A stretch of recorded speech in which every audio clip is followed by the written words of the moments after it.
বর্তমান বিশ্বে দক্ষিণ কোরিয়া মানে উন্নত বিশ্বের কোনো এক দেশের প্রতিচ্ছবি।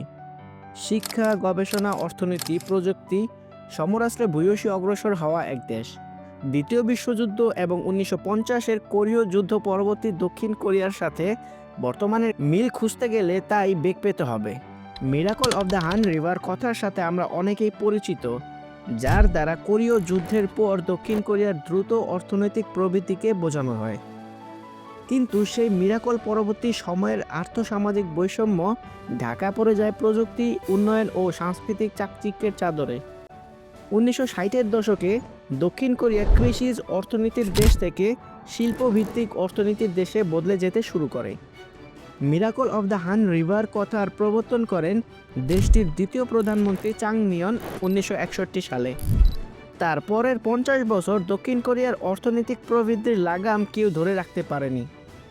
তাদের স্যামসাং, হিউন্ডাই ও এলজি ইলেকট্রনিক্সের মতো কোম্পানিগুলো টক্কর দিতে থাকে জাপানের টয়োটা, সনি ও হোন্ডার মতো মাল্টিন্যাশনাল কোম্পানির সাথে। কিন্তু 3 দশকের লাগাতার গড় প্রবৃদ্ধি 7-এর উপরে থাকার পার্শ্ব প্রতিক্রিয়াই এখন দক্ষিণ কোরিয়ার আর্থসামাজিক বৈষম্যের মূল কারণ।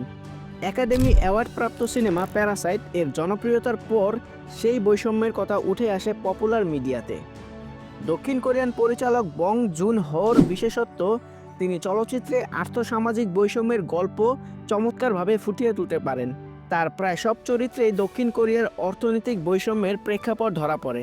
বংয়ের সিনেমা মাদারে দেখা যায় নিম্নবিত্ত পরিবারের এক অসহায় মায়ের গল্প। মূলত সেই সময় ধরেই দক্ষিণ কোরিয়ার বৈষম্য পীড়িত সমাজ প্রতীয়মান হয় সবার কাছে।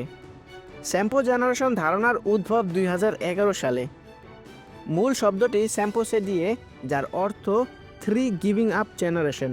দেশটির তরুণ প্রজন্ম অধিক জীবনযাপন ব্যয় ও বেকারত্বের কারণে বিয়ে, সন্তান গ্রহণ এবং সঙ্গী নির্বাচনে অপারগ হয়। স্যাম্পো জেনারেশনের ফলে দক্ষিণ কোরিয়ার জন্মহার এখন 1-এর নিচে। বর্তমানে দেশটির জন্মহার প্রতি হাজারে 0.9।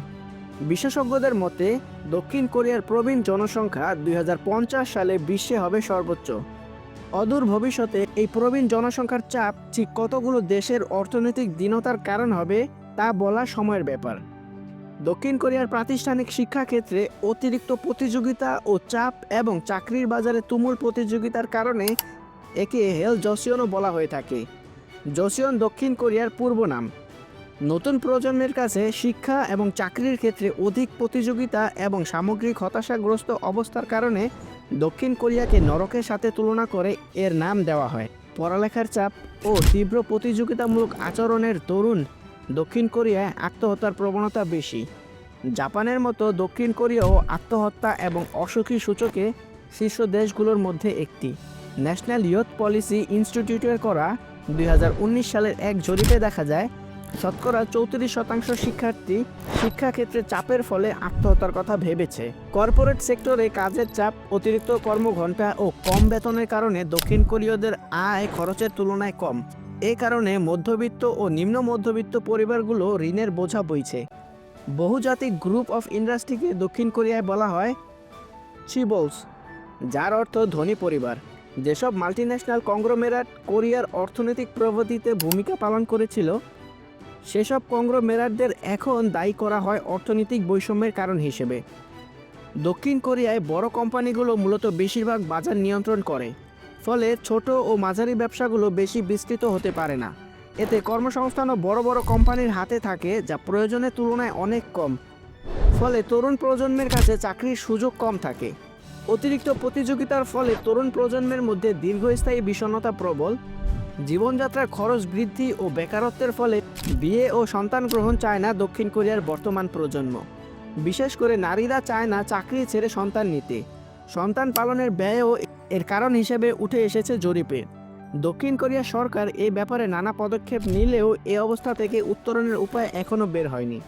বিপুল পরিমাণ দক্ষিণ কোরীয় নাগরিক এখন বহু সদস্য বিশিষ্ট পরিবার থেকে একক পরিবার হিসেবে বসবাস করছে। সিওলের ছোট অ্যাপার্টমেন্ট কালচার, যাকে the culture of living alone বা হনজোকও বলা হয়ে থাকে, অবিবাহিত থাকা ও পরিবার গঠনে অনিচ্ছাই হনজোক রীতির মূল কারণ হিসেবে ধরা হয়।